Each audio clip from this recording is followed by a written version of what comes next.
All right, this is a Glue Caddy project we've been working on, and this is the carcass, and we're going to go into vCarve and create this.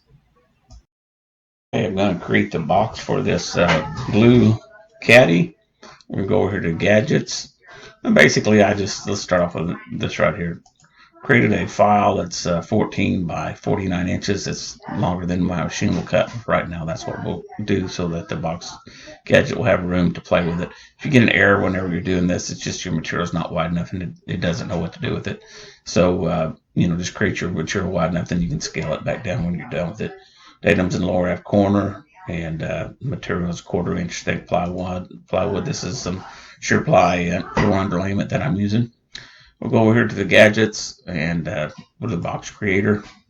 In my box, the inside of that is 11 by 8.5. So I'm adding a 1/2 inch for the box and 9 inches, so about a 1/2 inch for each side to cover for the width of the material. And the height, I'm going to go up 4 inches on the height. And my joint width are going to be 3/4 inch box joints. My allowance is going to be a 0.01. And if you don't do this, they're just really tight. So building an allowance, I was using 0.006 and it was still a little tight. So I went to 0.01 and it seems to make it pretty good. So we're going to go to square tabs and click that. And I'm not going to create the lid because I don't want a lid on the top of the box. And we're going to tell it to be a flat lid. Go down here and click OK. And what it did is it created these boxes, and they're all nice box joints. There's your bottom, your two edges, and then your two ends. And we're going to put in a handhold here on the end, down in here a little way, so you can walk up and pick the thing up and take it with both hands. While we're doing that, let's just go ahead and create that real quick. And we're going to just create a box right here, and then we're going to take that right there, and we're going to move it up here to this handhold area. And let's just zoom in by selection there and go out just a hair.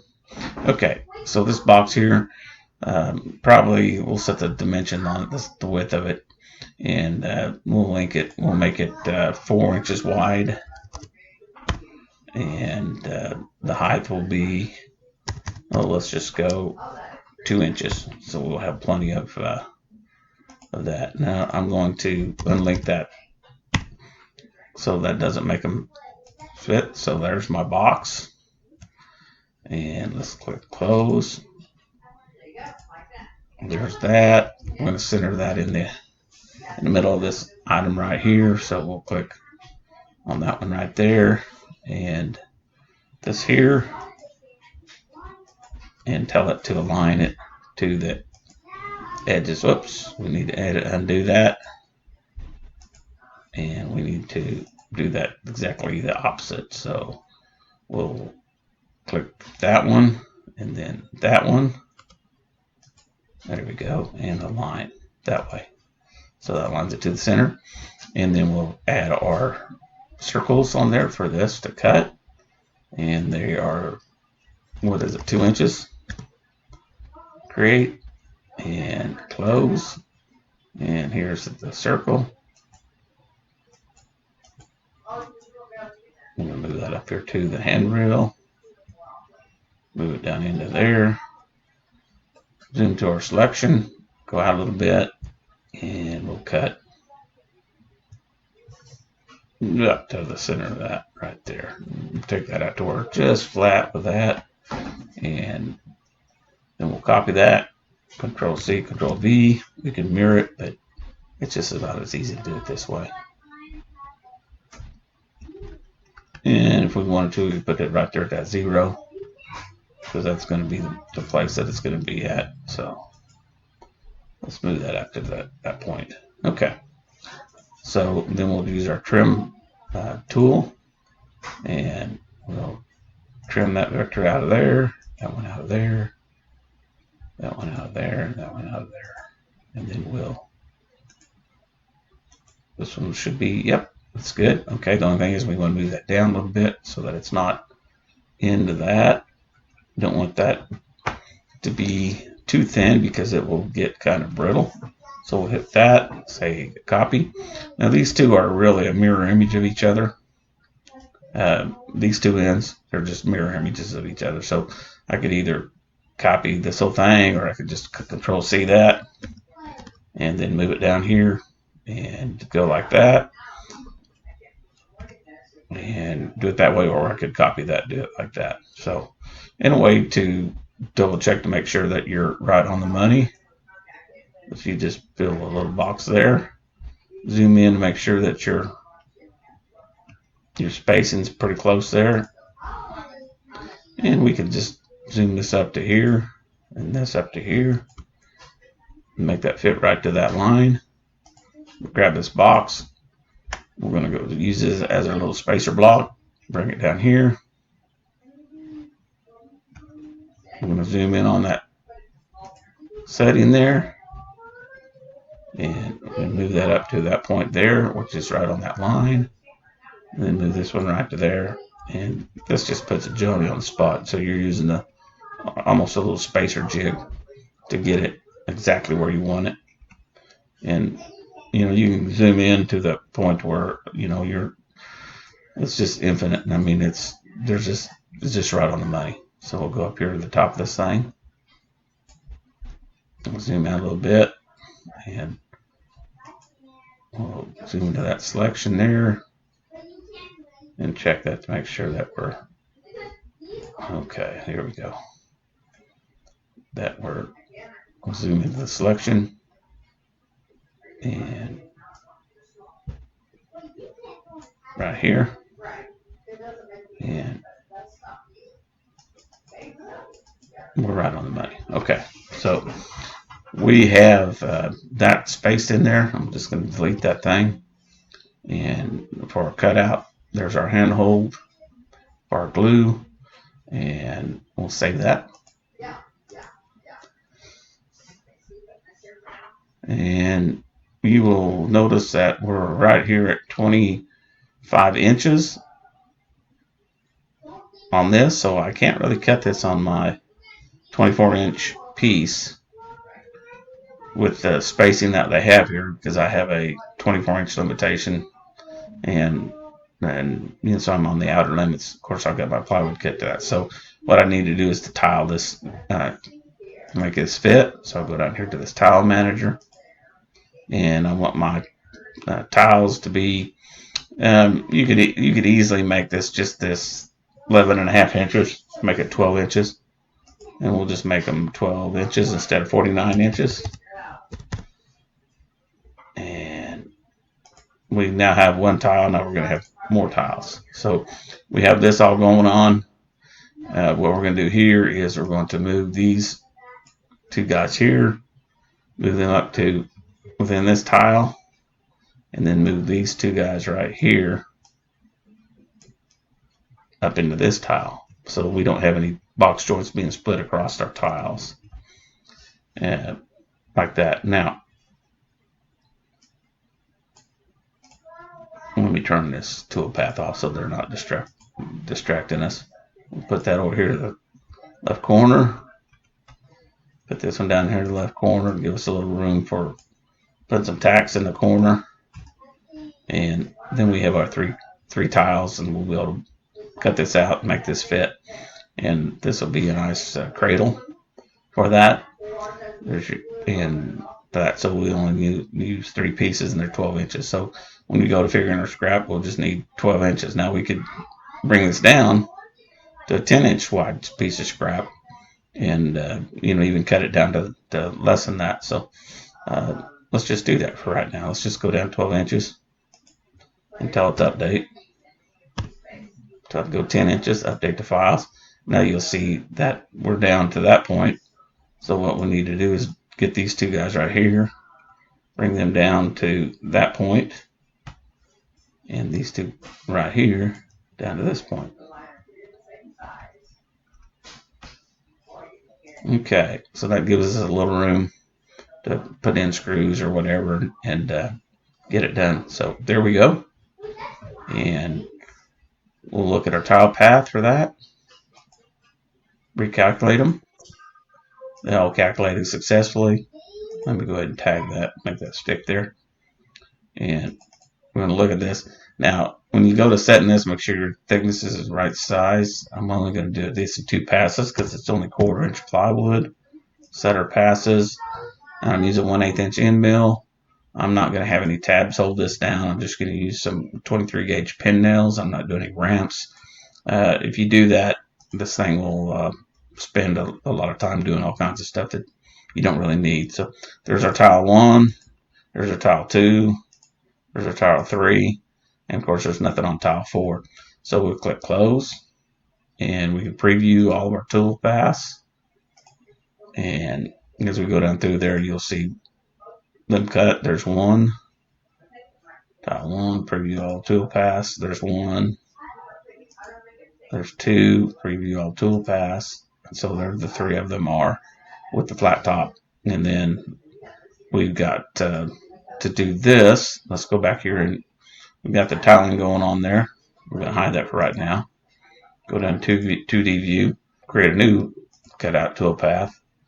And let me just go close, and we'll just duplicate because it's got all the settings. And we'll call this one handholds.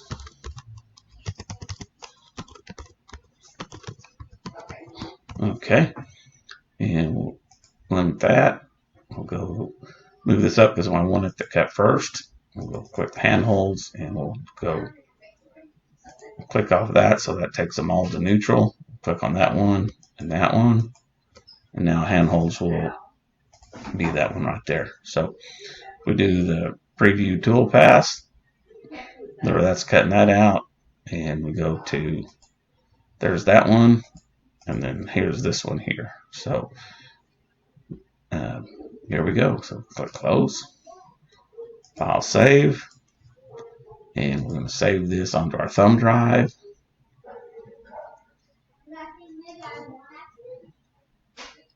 And we're going to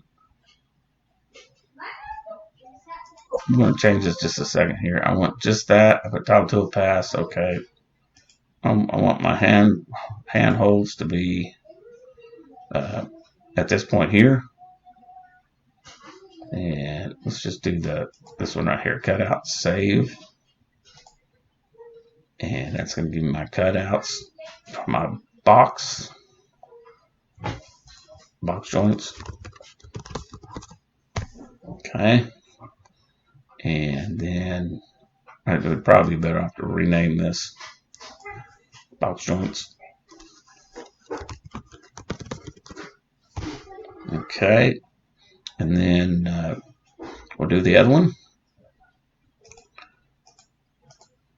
Turn that off there and save tool pass, and this will be handholds. And you notice that we did the tile 1, tile 2, and tile 3, and the outpost box joints, and then this is going to be handholds, and it will just do it on tile 1.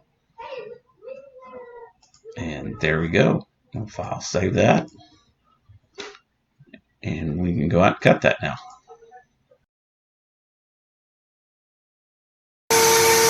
Alright, cutting out the boxes.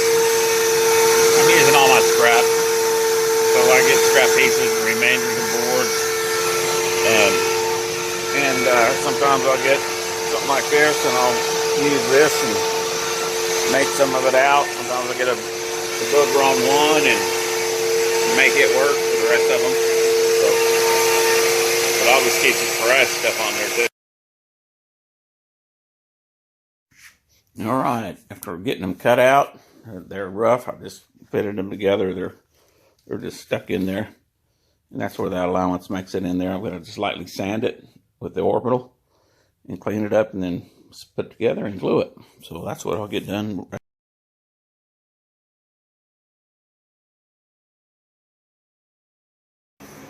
Okay, I'm making the bottom of this tray to where it fits down in the bottom of that.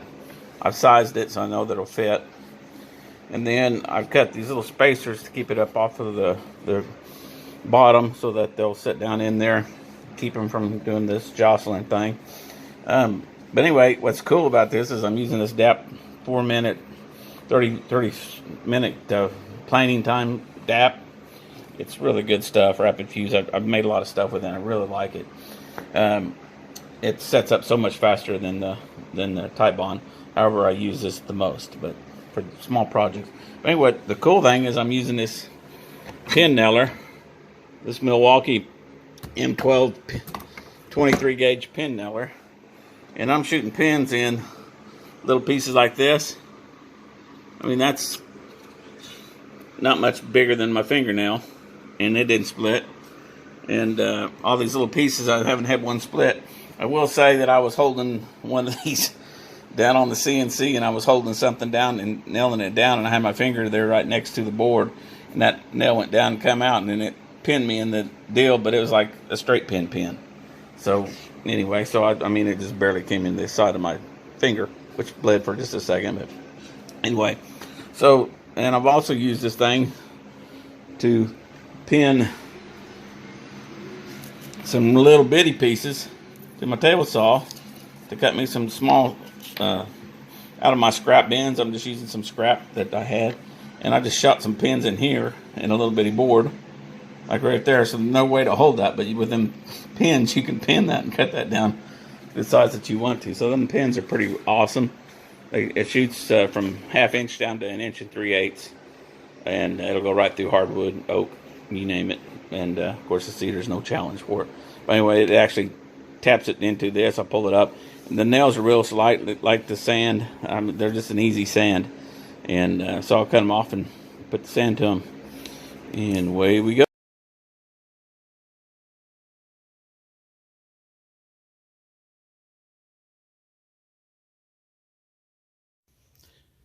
All right, just finished the project. I've got this set up so that my glue's set up in there. There's a tray in the bottom that matches the tray on the top, and that keeps the glue standing upright. And my little super glue deal there might be a little bit low, but I could easily put a little block in there to hold it down in there.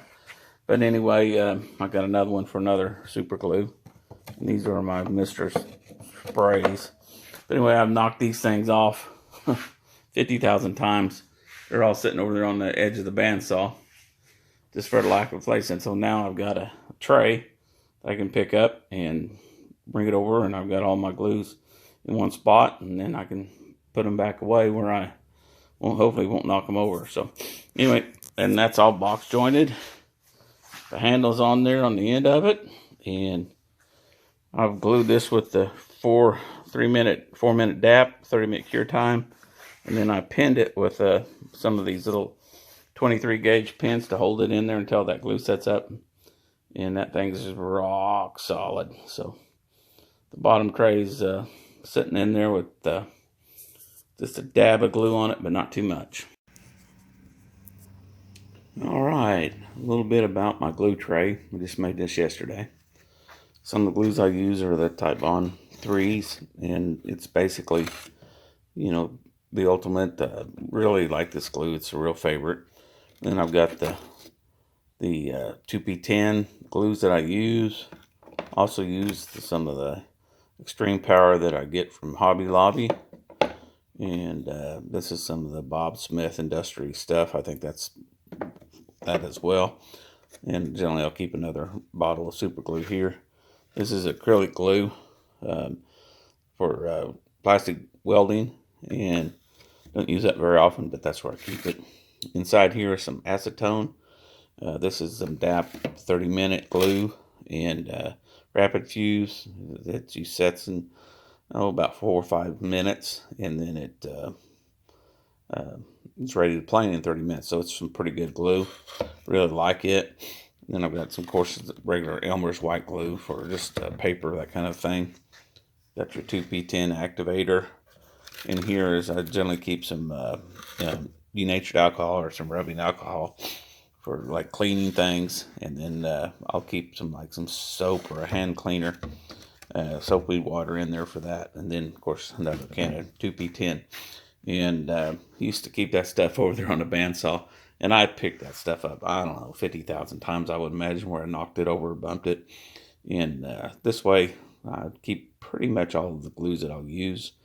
in there. Of course, I have epoxies and all kinds of different things that I can sometimes use. You got glue applicators and things like that.